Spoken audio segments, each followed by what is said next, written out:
Good morning. Myself Dr. Ravi Jain, Assistant Professor, Faculty of Homeopathy Science. In this lecture, we will be talking about the concept of association. What is the concept of association? This is a part of epidemiology. Epidemiology का part है जिसमें कि association के बारे में बताया जाता है. What is the association between two factors, agent और the host? कोई भी डिजीज अगर होती है तो उसके बीच में कुछ कॉजेटिव फैक्टर होता है उसका, और होस्ट के ऊपर जो भी एसोसिएशन होता है उसके बारे में हम कॉन्सेप्ट ऑफ एसोसिएशन में बात करते हैं. In epidemiology we have talked about the epidemiological triad, like 3 factors are responsible for the causation of disease: agent, host and environment. तो इनके बीच में जो भी एसोसिएशन होता है वो हम लोग उसके बारे में पता चलता है कॉन्सेप्ट ऑफ एसोसिएशन से. ठीक है. Now, concept of association में आएगा the identification of the disease problem in the community and relating the disease to the host, agent and environmental factor, जो कि हमने अभी बात करी है. जो भी disease problem है हमारी community में और उसको हम लोग relate कर रहे हैं agent से, host से और environmental factor से. The cause and effect relationship shift from demonstration of statistical association to the demonstration of association is causal. जो भी आइडेंटिफिकेशन होता है डिजीज प्रॉब्लम का in the community and relating to the disease, जो भी association होता है उसको कॉज एंड इफेक्ट रिलेशनशिप को हम कॉन्सेप्ट ऑफ एसोसिएशन में एस्टैब्लिश करने की कोशिश करते हैं. The association is defined as occurrence of 2 variable. इसमें 2 वेरिएबल्स आते हैं, more often than would be expected by chance. इसमें 2 एसोसिएशन कब कहलाता है? जब भी 2 वेरिएबल एक ही टाइम पे मौजूद हो और उनकी मौजूदगी को चांस फैक्टर से आप लोग एसोसिएट नहीं कर सकते हैं. Association does not necessary imply a causal relationship. अगर 2 चीज साथ में है तो ये जरूरी नहीं है कि वो दोनों एक दूसरे का कॉज है या किसी एक फैक्टर दूसरी चीज को होने के लिए रिस्पॉन्सिबल हो. So association does not necessarily imply a causal relationship. Correlation indicates the degree of association between 2 characters. किसी भी 2 कैरेक्टर्स के बीच में जो डिग्री ऑफ एसोसिएशन होता है वो कोरिलेशन इंडिकेट करता है, जिसके बारे में हम बाद में भी पढ़ेंगे. कोरिलेशन फैक्टर -1 to 0 to +1 तक बताता है. इसका जो कोफिशिएंट है, कोरिलेशन कोफिशिएंट, -1 अगर है तो मतलब absolutely there is no correlation या इनवर्सली कोरिलेशन, और +1 है तो देयर इज डायरेक्ट कोरिलेशन. ठीक है. Correlation does not imply causation. इससे हमें कॉजेशन के बारे में नहीं पता चलता है. Association is broadly grouped under 3 तरह से इसे क्लासिफाई किया गया है. स्प्यूरियस एसोसिएशन, जहां पे जो होना चाहिए उसके अलावा दूसरी चीज आती है निकल के, जो हम लोग सोचते हैं कि ऐसी चीज आनी चाहिए वो नहीं आके दूसरा एसोसिएशन निकलता है. एसोसिएशन के बारे में सबसे इंपॉर्टेंट चीज है, एसोसिएशन हमें जो भी हम फील्ड में डेटा कलेक्ट करते हैं, इन्वेस्टिगेशन करते हैं, उससे जो भी डेटा निकल के आता है वो एसोसिएशन को रिप्रेजेंट करता है. उसी से हमें पता चलता है एसोसिएशन है या नहीं है. हमने लैब में हमने फील्ड में इन्वेस्टिगेशंस किया, क्वेश्चंस पूछे, उससे जो भी चीज निकल के आ रही है उससे पता चलेगा एसोसिएशन है या नहीं. देयर इज स्प्यूरियस एसोसिएशन, मतलब जहाँ पे क्लियरिटी नहीं है. इनडायरेक्ट एसोसिएशन जिसमें कि बिल्कुल ऑपोजिट होता है, और डायरेक्ट एसोसिएशन जिसमें कि डायरेक्ट एसोसिएशन होता है. इनडायरेक्ट एसोसिएशन में दोनों चीजें डायरेक्टली एसोसिएटेड नहीं है लेकिन किसी तीसरे फैक्टर की वजह से एसोसिएटेड होती है. डायरेक्ट में 1-to-1 कॉजल रिलेशनशिप होता है या फिर मल्टीफैक्टोरियल कॉजेशन होता है. स्प्यूरियस एसोसिएशन, यहाँ पे observe association between a disease and suspected factor may not be real. मतलब जो भी एसोसिएशन हमें देखने को मिलता है हो सकता है कि वो रियल नहीं हो. For example, a study in UK, there were 5,174 births at home and 11,156 births in hospital showed perinatal mortality rates of 5.4 per thousand at home birth and 27.8 per thousand in hospital birth. मतलब यहाँ इसमें देखा गया, जो study हुई कि जितने भी बर्थ हॉस्पिटल में हो रहे थे उसमें perinatal mortality rate, death rate ज्यादा थी, जबकि जो घर में हो रही थी बर्थ रेट उसमें मोर्टेलिटी रेट कम थी. इसका मतलब तो ये हुआ कि जो बर्थ रेट जो घर में हो रही थी वहां पे बच्चे ज्यादा सेफ थे और जो डिलीवरी सेफ थी, और जो हॉस्पिटल्स में हो रही थी वहां पे डिलीवरीज में दिक्कत थी. जबकि ये चीज गलत है, ये सही नहीं हो सकती, क्योंकि हॉस्पिटल्स में आपके पास में सारी फैसिलिटीज रहती है, सब तरह के डॉक्टर्स रहते हैं, सारा स्पेशलाइजेशन रहता है, तो डेथ रेट वहां पर कम होनी चाहिए. पर ये फाइंडिंग पाई गई तो इसलिए इसे कहा गया स्प्यूरियस एसोसिएशन. जो चीज नॉर्मली होनी चाहिए उससे उल्टा अगर कुछ निकल के आता है तो जहां पर डाउट है वो चीज स्प्यूरियस एसोसिएशन के अंदर आता है. ठीक है. इसमें कई सारे फैक्टर्स ऐसे होते हैं जो हो सकता है रेस्पॉन्सिबल हों जिसकी वजह से ये रिजल्ट आया, लेकिन ये स्प्यूरियस एसोसिएशन उन सब की बात नहीं करता, सिर्फ डाउटफुल एसोसिएशंस को बताता है. There is indirect association. Indirect association में 2 चीजें रिलेटेड है लेकिन उन दोनों के बीच में कोई ऐसा तीसरा फैक्टर है जो कि कॉमन है, जिसकी वजह से दोनों चीजें इंटर रिलेटेड है. Indirect association is a statistical association between characteristics और variable of interest and a disease due to the presence of another factor. किसी भी अदर फैक्टर की वजह से अगर 2 चीजों के बीच में रिलेशन है तो वो आता है इनडायरेक्ट एसोसिएशन में. Indirect association is a statistical association between the characters और variable of interest and the disease due to presence of another factor. Third factor जो कि कॉमन होता है, it is known as the confounding factor. Confounding factor is common between both of these factors. Like endemic goitre है. Endemic goitre जो है higher altitudes पे मिलता है. ये देखा गया हायर एल्टीट्यूड्स पे आता है, पर हायर एल्टीट्यूड्स का और एंडेमिक गोइटर का रिलेशन आप शो नहीं कर सकते. उसमें इनडायरेक्ट रिलेशन ऐसे होता है कि goitre is caused due to deficiency of iodine, और हायर एल्टीट्यूड्स पे आयोडीन डेफिशिएंट होता है. तो इन दोनों के बीच में जो कंफाउंडिंग फैक्टर है वो आयोडीन है, जिसकी वजह से जो बताता है कि जो एंडेमिक गोइटर है वो हायर एल्टीट्यूड्स पे होता है.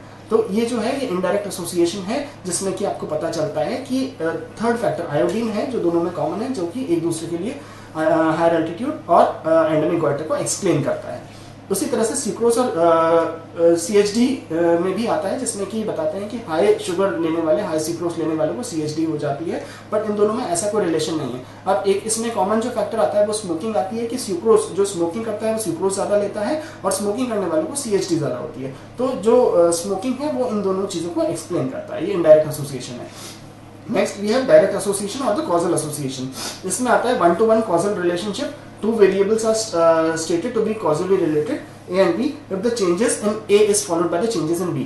कोई भी चीज जो डायरेक्टली रिलेटेड है, एक चीज में अगर चेंज आता है तो उसके वजह से दूसरी चीज में चेंज आता है, that is direct causal relationship. एक को आपने चेंज किया, उसकी वजह से दूसरा चेंज हो रहा है, तो वो डायरेक्टली रिलेटेड हो रहा है. This model suggest that when factor A is present, B must be result. जैसे कि अगर माइकोबैक्टीरियम ट्यूबरकुलोसिस है तो उसकी वजह से TB होगा ही होगा. The germ theory disease insisted that cause must be necessary and sufficient for the occurrence of the disease. Germ theory of disease कहती है कि कॉज प्रेजेंट होना चाहिए, नेसेसरी होना चाहिए, and sufficient for the occurrence of the disease. जो भी factor है वो मौजूद भी होना चाहिए, और उसकी क्वांटिटी इतनी ज्यादा भी होनी चाहिए कि उस इफेक्ट जो डिजीज है उसके ऊपर इफेक्ट कर सके. However, this concept does not fit to many diseases. कई diseases में ये फिट नहीं होता. In tuberculosis, tubercular bacilli cannot be found in all the cases of disease, but this does not rule out the statement that tubercular bacilli are the cause of disease. Next multifactorial causation, जिसमें कि हमने causation जैसे पढ़ा था concept of health disease में, जहां पे हमने देखा था कि एक पर्टिकुलर डिजीज के लिए मल्टीपल कॉजेज फैक्टर्स रिस्पॉन्सिबल होते हैं. ये मोस्टली अप्लाई होता है आपकी क्रॉनिक डिजीज के अंदर या नॉन कम्युनिकेबल डिजीज कंडीशन के अंदर, जैसे कि CHD है, वेयर इटियोलॉजी इज मल्टीफैक्टोरियल. बहुत सारे कॉजेज होते हैं जिससे कि जो कि एक पर्टिकुलर डिजीज पर आपको लेकर जाते हैं. In biological phenomena the requirement that cause is both necessary and sufficient condition is not easily reached. जो कॉज है जो cause is both necessary and sufficient, ये जो हमने इससे पिछली स्लाइड में डिस्कस किया था कि कॉज को नेसेसरी भी होना चाहिए और सफिशिएंट, वो यहाँ पे रीच नहीं करता, क्योंकि हमारे पास में बहुत सारे फैक्टर्स हैं जो एक पर्टिकुलर डिजीज के लिए रिस्पॉन्सिबल होते हैं. Additional criteria for judging causality. What are the additional criteria जो कि आपको कॉज और इफेक्ट रिलेशनशिप को स्टैब्लिश करते हैं, that is temporal association. Temporal association होता है टेम्पररी एसोसिएशन, जिसमें कि कुछ समय के लिए होता है. स्ट्रेंथ ऑफ एसोसिएशन, जिसमें जो कि आपको बताता है कि कितना ज्यादा स्ट्रेंथ है. स्पेसिफिसिटी होना चाहिए, जो कि आपको स्पेसिफिक बताता है कि एक पर्टिकुलर जो कॉज है वो एक पर्टिकुलर डिजीज को ही कॉज करेगा. कंसिस्टेंसी ऑफ एसोसिएशन, जितनी बार भी वो स्टडी की जाती है हर बार वो पर्टिकुलर कॉज निकल के आना चाहिए. बायोलॉजिकल प्लॉजिबिलिटी, इसमें बायोलॉजिकल सेंस में हम लोग बात करते हैं कि हाँ जो इसमें आगे आएंगे हम लोग डिस्कस करेंगे, तो इन सब चीज़ों को हम लोग एक एक करके डिटेल में डिस्कस करेंगे.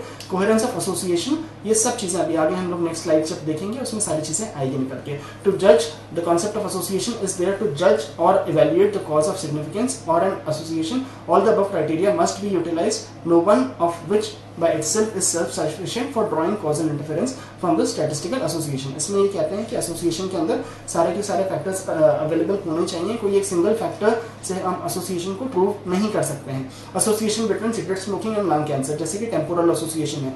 अब टेम्पोरल एसोसिएशन में बताता है कि कितने समय तक आप सिगरेट, ये जितने भी एसोसिएशन हैं हम अभी हमने बात की थी, उनको सिगरेट स्मोकिंग से और लंग कैंसर से एक्सप्लेन करते हैं. कॉजल टेम्पोरल एसोसिएशन में आता है, causal association requires that exposure is putative. मतलब टेम्पोरल कहता है कि अगर आपको एक्सपोजर है पहले, उसके वजह से कोई पर्टिकुलर डिजीज प्रोड्यूस हो रही है, वो टेम्पोरल एसोसिएशन में आएगा. मतलब जैसे अगर आप स्मोकिंग कर रहे हैं लंग कैंसर से पहले, आपने जब भी स्टडी करी है लंग कैंसर से पहले स्मोकिंग मिली है, दैट इज टेम्पोरल एसोसिएशन, कि जब स्मोकिंग होगी उसके वजह से लंग कैंसर डेवलप होगा. Lung cancer occurs in smokers of long standing, this satisfy the temporal requirement. Temporal requirement कहता है एसोसिएशन कहता है किसी भी डिजीज से होने से पहले वो पर्टिकुलर चीज हमेशा मौजूद होनी चाहिए। The next is strength of association. अब स्ट्रेंथ ऑफ एसोसिएशन में लंग कैंसर और स्मोकिंग में ये होगा कि कितनी ज्यादा आप स्मोकिंग कर रहे हो उतना ही जल्दी आपको लंग कैंसर डेवलप हो जाएगा। It is based on the answers of 2 question. Relative risk, is it large, and is there is dose response, duration response. क्या कोई रिलेटिव रिस्क है जो लोग स्मोकिंग कर रहे हैं उनको, और अगर है तो उसमें क्या रिलेशन रहता है, कितना ड्यूरेशन और उसका रिस्पॉन्स का फर्क रहता है। जैसे कि सिगरेट स्मोकिंग और लंग कैंसर दोनों के बीच में जो लोग स्मोकिंग करते हैं उनको लंग कैंसर होने का चांस ज्यादा होता है, उनकी रिलेटिव रिस्क ज्यादा होती है। और जो डोज रिस्पॉन्स है, जितनी ज्यादा आप स्मोकिंग करोगे उतनी जल्दी ही आपका जो है लंग कैंसर डेवलप होने लग जाएगा। With increasing levels of exposure to risk factor and increasing rise in incidence of the disease is found. जैसे जैसे आपका एक्सपोजर बढ़ता जाता है वैसे वैसे आपका डिजीज इंसिडेंस भी बढ़ता जाता है। The causal relationship of cigarette smoking and lung cancer has been based on 3 points. 3 चीजें हैं उसमें। रिलेटिव रिस्क है, कितना ज्यादा आप रिस्क पर हैं, स्मोकिंग करने वालों को रिस्क ज्यादा होती है। डोज रेस्पॉन्स रिलेशनशिप है, जिसमें कि आप डोज जितनी ज्यादा ले रहे हैं उतना ज्यादा आपको कैंसर डेवलप होने के चांसेस हैं। Decrease in the risk of cessation of smoking. जब आप स्मोकिंग कम कर देते हैं तो उसकी वजह से कितना आपका चांसेस कम हो जाते हैं कि वो डिजीज डेवलप हो जाए। Specificity of the association. Specificity मतलब उसी चीज से एक पर्टिकुलर जो कॉज है उसी से स्पेसिफिक हो, उससे एक ही पर्टिकुलर डिजीज प्रोड्यूस हो रही हो। Specificity implies 1-to-1 relationship between the cause and effect. 1-to-1 relationship होना चाहिए। जैसे कि cigarette smoking is linked only with lung cancer, लेकिन उसके साथ में कोरोनरी हार्ट डिजीज के साथ में बहुत सारे फैक्टर्स इन्वॉल्व होते हैं। लेकिन सिगरेट स्मोकिंग से सिर्फ लंग कैंसर ही नहीं होता है, there are various diseases which are caused due to cigarette smoking. ठीक है। Specificity supports causal interpretation but lacks specificity does not neglect it. मतलब अगर स्पेसिफिसिटी है तो इससे आपको कॉज तो प्रूव कर सकते हो, लेकिन अगर स्पेसिफिसिटी नहीं है तो भी आप उसे रूल आउट नहीं कर सकते कि उसकी वजह से वो पर्टिकुलर डिजीज नहीं हो रही है। कंसिस्टेंसी ऑफ एसोसिएशन इसमें आता है, जितनी बार भी ये एक्सपेरिमेंट किया जाता है, स्टडी को रिपीट किया जाता है, उसकी वजह से सेम रिकॉर्ड्स आते हैं, सेम रिजल्ट्स आते हैं। The consistent association has been found between cigarette smoking and lung cancer in more than 50 retrospective studies and at least 9 prospective studies in different countries। ठीक है, ये आ गया consistency of association. Now biological plausibility, इसमें आता है कि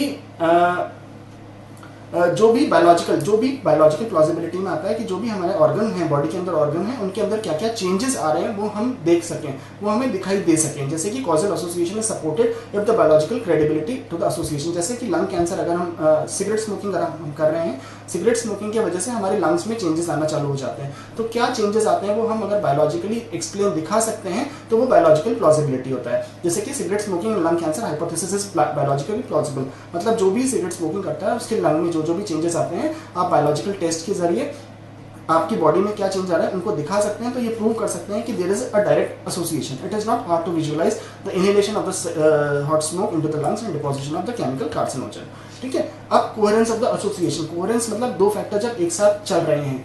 Coherence of the known factors that are thought to be relevant, for example historical evidence of the rising consumption of tobacco in the form of cigarette and rising incidence of lung cancer। जैसे जैसे smoking बढ़ रही है वैसे वैसे lung cancer के chances बढ़ रहे हैं।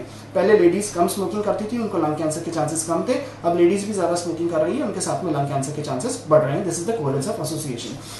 अब इसका कंक्लूजन है, epidemiology depend heavily on the influence of the drawn from the observations rather than the ultimate experiment. ये ऑब्जर्वेशन पे डिपेंड करती है रादर देन एक्सपेरिमेंट से। And the nearest approach to scientific proof therefore is the vast body of convincing evidence we have accumulated during the past few years meeting all the criteria proposed for judging the causality of such association। ठीक है, इसके साथ में ये जो concept of association है complete होता है। Thank you.